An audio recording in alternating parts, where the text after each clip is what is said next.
I don't think staring at me. I think if you carry too much is going on with you. Like the whole season when you were saying that God kept bringing to you the same word to forgive yourself. If you carried that and the word kept resounding from more than one person, you just kept carrying so much. Matt's tired, Matt's exhausted, Matt doesn't forgive himself, Matt this, then it's uncomfortable for me to be in the room and not say anything.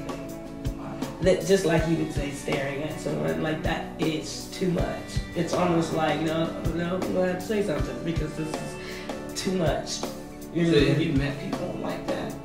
That do the same things that I.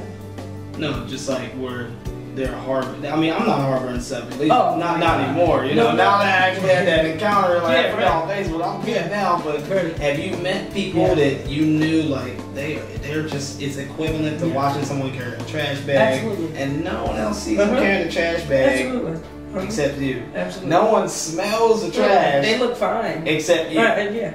You know. Or like if someone's mind runs, that's a problem for me. Because a lot of times people really have that problem. Their mind consistently runs. Like you'll say black and they'll say their brain goes black car, black cat with bad luck, brooms. Like their mind consistently runs. And when someone's mind runs like that, they're usually like a workaholic or they labor a lot and they don't get rest. And so that is strenuous because when they come in my presence, I get weak. So something ain't right because I knew I was just fine before you walked in. See what I'm saying? So those things weigh heavy. And so when you see stuff, it's draining. It's a draining experience. I don't ask for it because I don't want to feel it. So what I do and learning to do is ask the God, when I cut my connection, not with people, but I cut what I feel, especially if you minister. Like when I minister, I don't want to carry what I just prayed off of.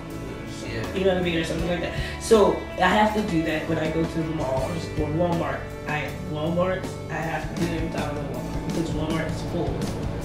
Everyone at the same time in there, whether they're sad, depressed, struggling, penny pinching, whatever, I'll have to leave. So before I go to the store, I pray and I ask God, look, please simplify it. Just let me have energy. So you mean to tell me that, and you know what, I think it seems like a lot of people that carry these abilities that God gives them are extremely quiet about it. Right. And I could see that. You know, I could see why. Because how are you going to explain this type of life to somebody who, you know, they don't even go through it. You know, it's like, yeah, I go to Walmart and hey, you know, I got one thing on my mind, you know. Right. Like, yeah, that's it. Right. And for you, you know, it's kind of like a whole X-Men 2 type thing where you're Jean Grey and you're walking in the mall, and next thing you know, you're uncontrollably hearing everybody's thoughts to the point where it gets overwhelming and everybody's got to stop time for you. Like that.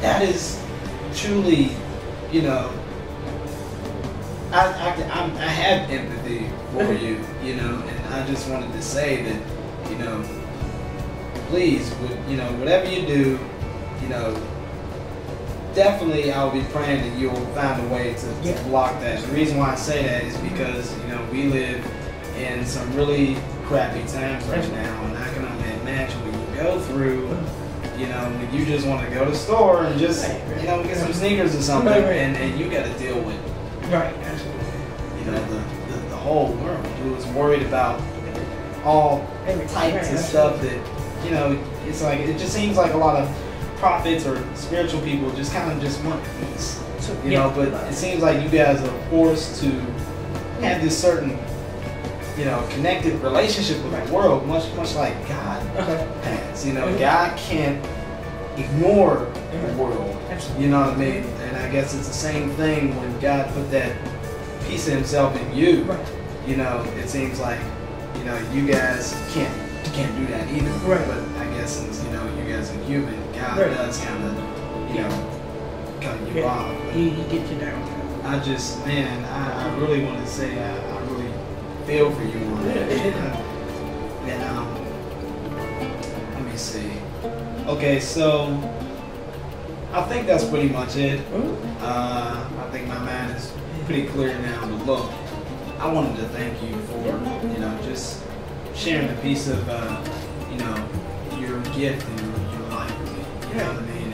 And I hope that, you know, everybody out there who is looking at this, who thinks that, you know, the spiritual realm is completely neutral and that there's you know, good witch and bad witch, and really, you know, really according to this person, he said, no, there's witch and then there's God.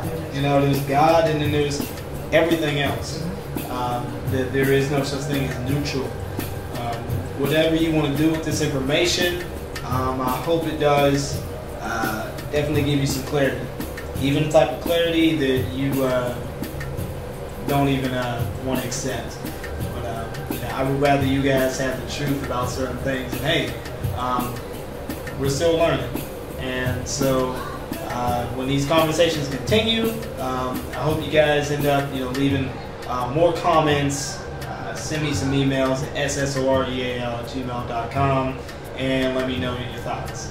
I want to thank you guys. I want to thank you, Ms. C. Thank you. All right, thank you. That's right.